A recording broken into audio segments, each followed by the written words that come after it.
Bismillahirrahmanirrahim. Qala mu'allif rahimahullah ta'ala wa nafa'ana bihi fid dharaini amin. Semalam kita sudah membahas masalah daripada ilmu.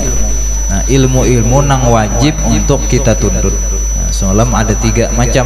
Pertama ilmu hal atau ilmu tauhid, kemudian ilmu fikih, kemudian yang ketiga adalah ilmu tasawuf. 3 pak itu wajiblah bagi kita untuk menuntut ilmu itu tadi tuh. Sebab apapun semua gawian, semua pekerjaan itu kada bisa terlaksana apabila ketiadaan ilmu. Sebagaimanapun Nabi kita telah bersabda, man arada dunya fa'alaihi bil ilmi. Siapa yang menghendaki dapat dunia, siapa yang hendak nyaman di dunia, maka hendaklah punya ilmu. Wa man arada akhirata, siapa yang menghendaki nikmat di akhirat, maka hendaklah ia juga punya ilmu. Wa man aradahuma, siapa yang menghendaki dua-duanya, dunia dan akhirat, fa'alaihi bil ilmi, maka hendaklah punya ilmu. Jadi ilmu itu adalah nang wajib bagi kita untuk menuntutnya, yaitu 3 macam ilmu. Lalu pulang di dalam kita menuntut ilmu, tulak ke pengajian ataupun tulak ke sekolahan, nah maka tentulah kita harus punya niat. Niat untuk datang ke majelis itu apa? Niat tulak menuntut ilmu itu apa? Jadi tidak boleh tidak, la budda lahu min niyati fi zamanit ta'allumi. Kada boleh kada, tidak boleh tidak, kita ini harus punya niat ketika hendak belajar, ketika sampai belajar, bahkan sampai bulik belajar. Harus punya niat. Karena Nabi kita innama a'malu binniyat, hanya sah suatu pekerjaan itu apabila ada niatnya. Jadi harus ada niatnya. Kemudian lagi ujian Nabi kita, kam min amalin yatasawwaru bi surati amalid dunya wa yasiru a'mala akhirah bi husnin niyat. Banyak amalan-amalan yang bentuknya amalan dunia, tetapi jadilah ia amalan akhirat dengan sebab bagusnya niat. Nah, apa kena niat kita datang ke majelis ini? Nah, kemudian lagi wakam min amalin yutasawwaru bi surati amali akhirah summa yasiru min amali dunya bisu'in niyat. Banyak juga kerjaan akhirat, tulak ke majelis ataupun lagi sembahyang, kan gawiannya gawian akhirat cuman jadilah dia amalan dunia, artinya kada dapat pahala akhirat. Kenapa? Dengan sebab buruknya niat, tasalah niat. Ada juga gawiannya gawian dunia, gawiannya bekerja, gawiannya begawi untuk mendapatkan duit. Nah, tapi jadi amalan akhirat dengan sebab bagusnya niat. Nah, aku begawi supaya hendak memberi nafkah lawan anak biniku, supaya inya jangan jadi peminta-minta, supaya inya terpelihara daripada yang diharamkan. Nah, maka gawian dunia tadi jadilah gawian akhirat. Nah, ada juga orang nang gawiannya sembahyang tapi niatnya salah, umpamanya riya, nah maka jadilah itu gawiannya, kerjaannya amalan akhirat tapi jadilah amalan dunia, kada dapat pahalanya dengan sebab buruknya niat. Kan mengarang riya itu tadi beramal karena manusia riya, wa tarkul amal li ajlinas riya. Itu beramal karena manusia riya, meninggalkan amal karena manusia itu riya juga. Aku jaga hendak tulak ke langgar karena disangka orang aku hendak makanannya aja, itu artinya riya juga. Dan itu pang akibatnya akibat bungo dan tambuknya tadi kada umpat belajar non ilmu agama, disangkanya bujur aja juga. Beramal pulang datang ke sini dengan niat tujuan bukan karena Allah, maka itu pun juga termasuk daripada jahatnya niat juga. Nah, maka jadilah amalan dunia juga, walaupun bentuknya amalan akhirat itu. Nah, jadi sepatutnya lah bagi kita nang tulak belajar nih, ataupun anak-anak kita nang kita titip di pesantren, nah, artinya nang tuha-tuha bila hendak bagus kalau rancaki umpat duduk di majelis. Adapun anak-anak kita bila hendak bagus maka kirim ke pesantren. Soalnya anak kita nang dikirim, anak tuh nang pemintarnya. Iya, tadi keingatan aja guru ulun. Ini aja nang dikirim, aku tahu nang dikirim Abah Hikam nih nang kasini, enggak nang pembungolnya lawan penakalnya. Nang dikirim ke pesantren deh. Nang di luar tuh sudah jadi hantu, jadi dikirim ke sini. Pas saya jadi hantu syariat aja. Nang mana nang anak tuh pemacalnya, bisi anak berlima, ada seekor nang liwar macalnya kata ketaguran lagi, itu nang dikirim ke pesantren. Jadinya gue di pesantren ini tempat rehabilitasi nanti. Aku pun nakalnya sekamaran, ada sekamaran nakalnya aja. Macam-macam tadi. Nah, ada orang nang pemintarnya, nang paling cerdasnya itu nang dikirim, nah, kirim ke pondok nang pahapalan lah. Ada ini belum menghafal tuh sekali. Apa tadi? Apabila nang pintar-pintar dikirim ke sekolahan dunia, dikuliahkan, nang macam-macam udah dikirim pesantren. Nah itu kita. Apabila nang tua-tua anak bagus kan, rancaki duduk di majelis. Nah adapun untuk anak-anak kita kirim ke pesantren, niatnya apa? Kita duduk niatnya apa, anak kita kirim niatnya apa.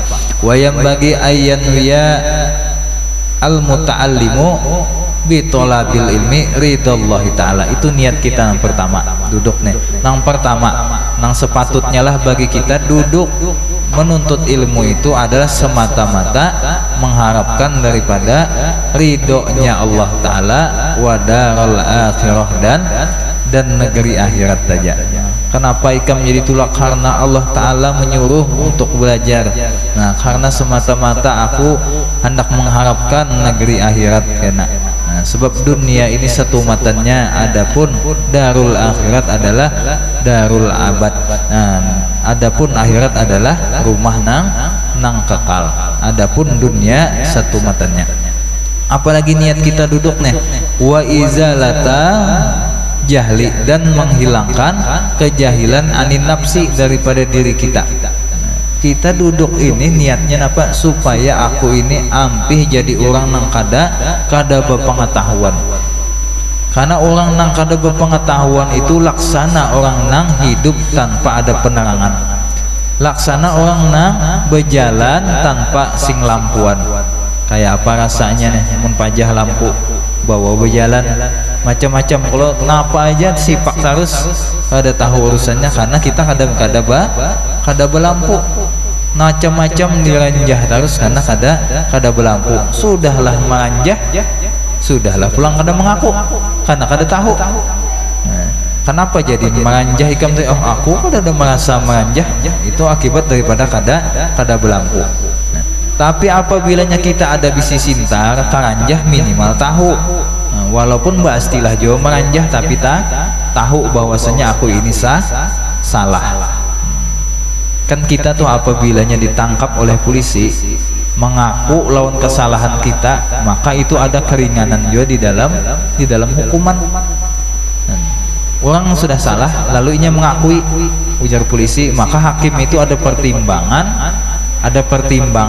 meringankan lawan hukuman.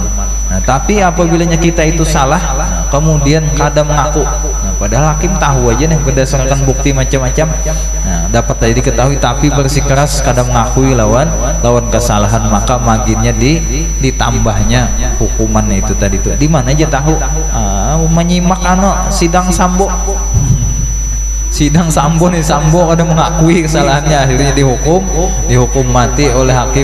Andai kata aja hakim nya mengakui dan menyesali dengan perbuatannya itu, maka kemungkinan ada pertimbangan kan. Berarti itulah juga apabila kita tahu tapi tagawi juga, maka tapi kita tahu dengan minimal kita tahu lawan kesalahan kita. Nah, jadi niat kita adalah mencari ridha Allah, mencari dunia di akhirat. Nah, kemudian lagi menghilangkan kejahilan daripada diri kita, wa ansairil juhali, dan menghilang apabila syukur-syukur kawa kena membawa kawa mendakwahi lawan orang lain. Artinya menghilangkan kejahilan untuk orang lain. Nah, artinya untuk diri kita dulu. Nah, syukur-syukur apabila kawa membawai lawan orang lain. Nah, itu diantaranya. Nah, kemudian lagi niatnya apa lagi? Wa ibqa'il Islam, dan supaya Islam ini tetap bagus, tetap ada. Fa inna baqal Islam bil ilmi, sebab baqanya Islam, tetapnya Islam ini ada dengan ilmu. Nah, apabilanya orangnya sudah kada berilmu lagi, sudah orang Islam kada tahu buta sudah dengan ilmu agamanya, maka sudah dipastikan Islam itu bakalan hancur. Nah, makanya kita nih masih alhamdulillah masih rame kekanakan ada tertawaan di luar begayaan. Nah, itu artinya tandanya generasi kita tantangannya masih ada. Nah, walaupun ini gelahakan aja tertawaan, biar aja bagus saja. Nah, jangan usir anak-anak dari dalam masjid ataupun lingkungan masjid, sebab bila sudah tidak ada lagi gelak tawa anak-anak di dalam masjid, takutlah kita akan kehilangan generasi. Nah, jadi alhamdulillah masih ada aja, itu artinya masih ada harapan kita ibqa'al Islam, masih ada aja harapan kita Islam ini akan masih ada. Nah, masih datang aja inya mau ke majelis, walaupun inya cuman begayaan aja, cuman itu untuk melatih dirinya terdahulu. Nah, itu. Nah, jadi niat kita pun supaya Islam ini tetap, syiar Islam tetap ada. Contoh kayak di wadah kita nih. Nah, berapa banyak orang yang mengucap alhamdulillah ya, ada juga sama minggu sekali dilanggar kita nih. Coba kan namun kedada aja sunyi lalu. Nah, kan berarti tetapnya nampaknya syiar Islam itu dengan sebab ada daurah ilmu, ada kajian ilmu. Nah, artinya apabilanya kadada maka sunyi lalu. Jadi bagus saja apabilanya ada di masjid kita atau di langgar kita, bagus saja kita tambah apabila ada orang nang mau untuk mengaji dan mau membacakan, baik itu di masjid ataupun di manapun. Nah, intinya di kampung kita banyak majelis taklim itu bagus. Nah, artinya ada harapan bagi kita untuk tetapnya agama Islam. Fa inna baqal Islam bil ilmi, sebab baqanya Islam itu dengan sebab ilmu. Nah, kemudian insyaallah kita sambung karena di pertemuan yang akan datang masih masalah niat di dalam menuntut ilmu. Sebelum kita tutup kajian kita, mungkin ada yang ditanyakan daripada masalah Jumatan ataupun masalah lainnya, silahkan.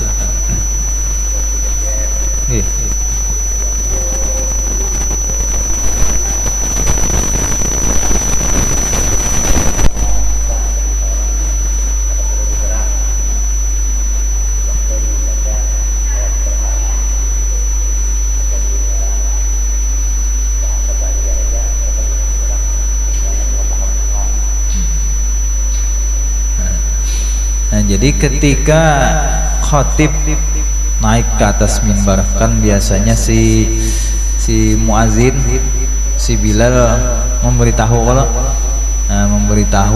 kepada kita jamaah, biasanya berpaling. Ujar si muazinnya, idza sa'idal khatibul mimbar, apabila naik si khatib ke atas mimbar, fala yatakallaman ahadukum, maka janganlah ada satu di antara kamu satupun ada yang berkata-kata. Fala yatakallaman ahadukum, faqad lagha. Nah, jadi jangan ada juga yang berbuat sia-sia.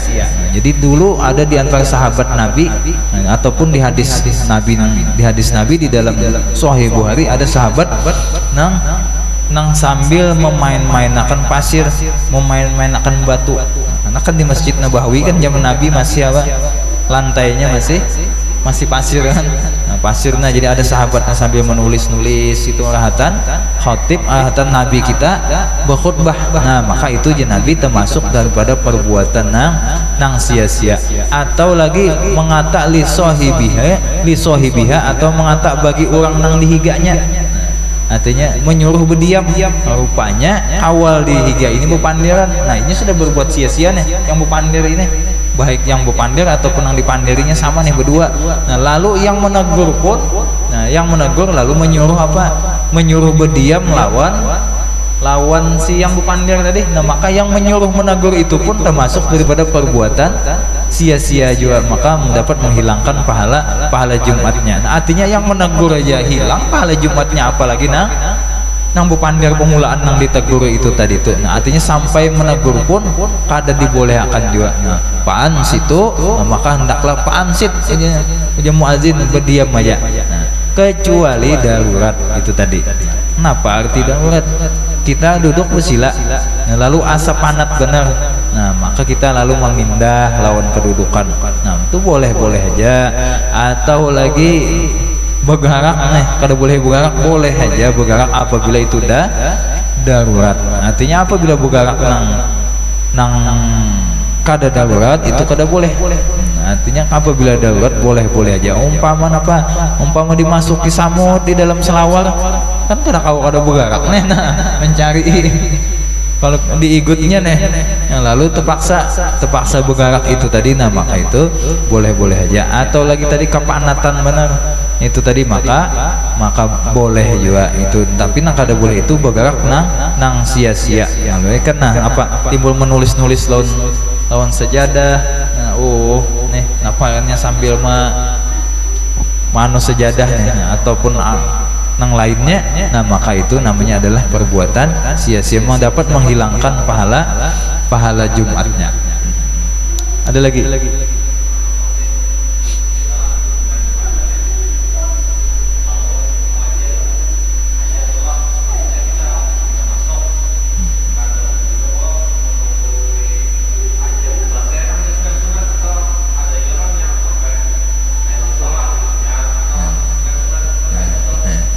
Jadi apabila kita masuk ke dalam masjid, walhal si muazin Jumatan yang sudah azan, nah, kan azan yang pertama ataupun azan yang kedua. Nah, maka kita jangan duduk dulu sebelum si muazin selesai, atau lagi jangan sholat dulu sebelum si muazin selesai daripada azannya. Kenapa? Karena azan itu tadi kita disuruh mendengarkan. Adapun bilanya kita sudah sembahyang, maka itu kita bukan kada dianjurkan lagi untuk mendengarkan ucapan orang lain, kecuali kita jadi makmum. Nah, tapi kalau kita sembahyang sorangan itu tadi masuk ke dalam masjid kan ya tahiyatul masjid lah. Nah, maka itu kita tunggulah si muazin tuntung azannya. Nah, hanya kita sembahyang sunat, walaupun si khotib sudah berkhutbah. Nah, kan pokoknya sudah di azan kedua nih kita, lalu kita selesai muazinnya, maka kita sembahyang, lalu si muazin si khotib khutbah. Nah, itu kalaunya di dalam azan. Kalaunya kita datang dalam keadaan khotib sedang khutbah, maka kita tetap sholat tahiyatul masjid. Datang sahabat Nabi masuk ke dalam masjid, Nabi sedang berkhutbah. Nah, lalu sahabat tadi hendak duduk langsung, lalu disuruh oleh Nabi kita berdiri.